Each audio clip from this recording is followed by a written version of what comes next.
Breathtaking. I looked over at my wife.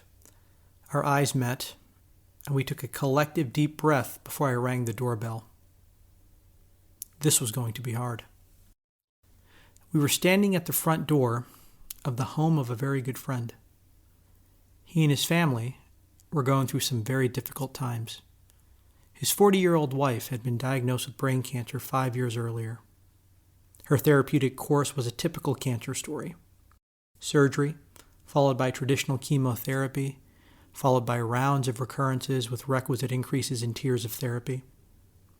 Unfortunately, her cancer was unrelenting and stubborn, oblivious to the efforts of surgeons and oncologists and deaf to the prayers of her family. He sent me her most recent MRI. Regrettably, the images corroborated the bleak prognosis. We were there that morning to provide a modicum of solace and comfort, we hoped. We wanted to make sure they knew we were there to provide support and they would not be alone through what was sure to be a heart-wrenching few months. Perhaps we could provide some respite through discussion of spirituality, faith, and communion.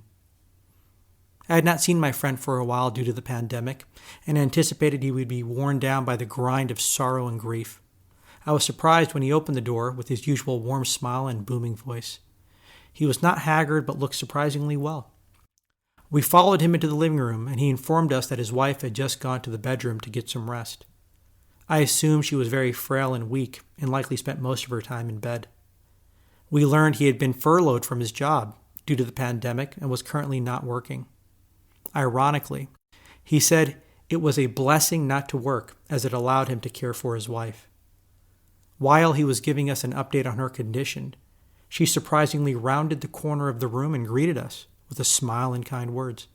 She was weak, but managed to walk across the room of her own volition, sat in a chair and joined us in conversation.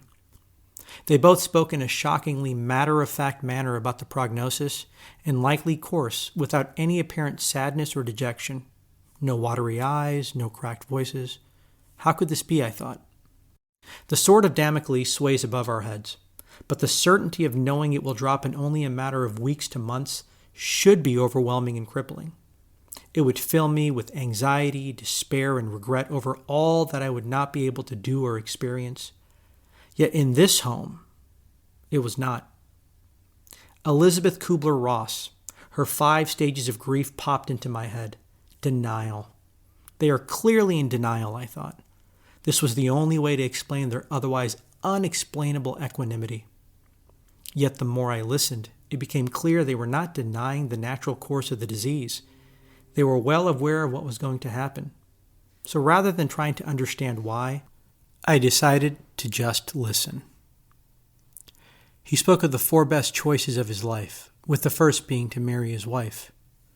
They spoke of their lives together, not with melancholy, but with appreciation. She spoke of her faith and the inevitability of death, and how she was not resigned to her fate, but rather had found peace with it.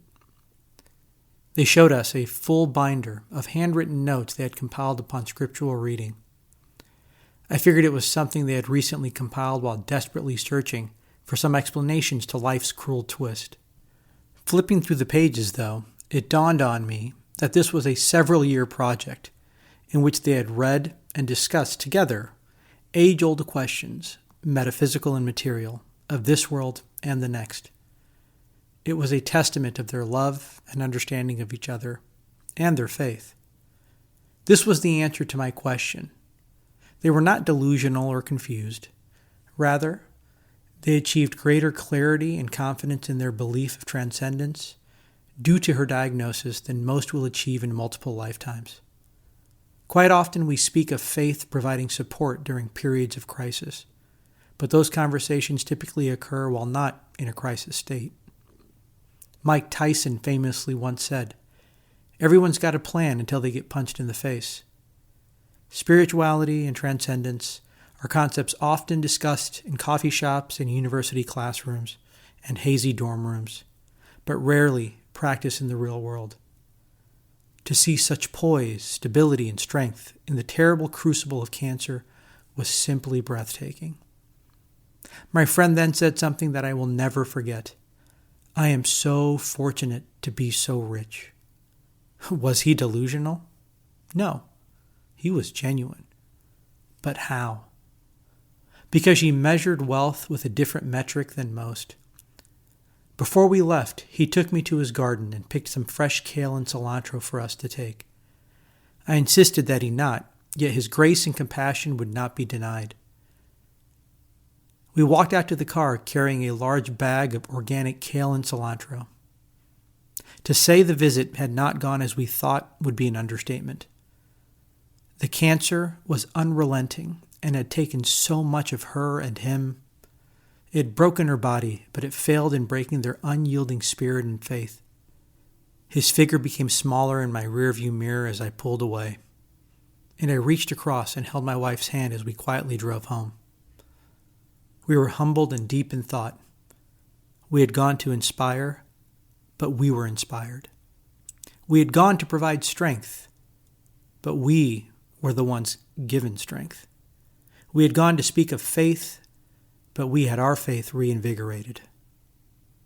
I pray that if hard times come to pass for me and my family, I can marshal even a fraction of their strength and understanding that pain is inevitable, but suffering is truly optional.